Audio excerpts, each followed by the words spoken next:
BC బిడ్డ, ఒక ముదిరాజు బిడ్డ హీరోయిన్గా ఉన్నటువంటి ప్రత్యూషను రెడ్లు అత్యంత కిరాతకంగా అత్యాచారం చేసి హత్య చేసిన ఘటన మీ అందరికీ తెలుసు. ఆ హీరోయిన్ కూడా మీరు చూసుంటారు, చాలా సినిమాల్లో నటించింది. 12 సినిమాల్లో చేసింది ఆ అమ్మాయి ప్రత్యూష. ఈ అమ్మాయి ముదిరాజు బిడ్డ.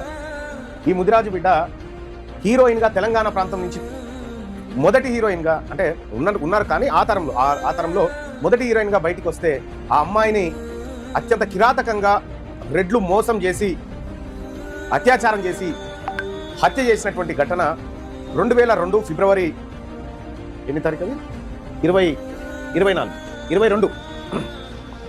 ఫిబ్రవరి 2002 ఫిబ్రవరి 24లో ఆ అమ్మాయి పైన అత్యాచారం జరిగింది. ఆ అమ్మాయిని చంపేశారు. ఒక ముదిరాజు బిడ్డ హీరోయిన్ అయితేనే ఈ దొంగలు ఓర్చుకోలే. మొత్తం న్యాయ వ్యవస్థ, మొత్తం పోలీస్ వ్యవస్థ, అధికార వ్యవస్థ అంతా మొత్తం దొంగలకు సర్దిగట్టింది. పరిస్థితి ఆడికొచ్చింది. మరి ఈ సుప్రీంకోర్టులో కూడా న్యాయం జరుగుతుందా? ఏం జరుగుతా ఉంది? ఆ తల్లి 24 సంవత్సరాలుగా అనుభవిస్తున్న మనోవేదన ఇప్పుడు మీ ముందుకు వస్తుంది.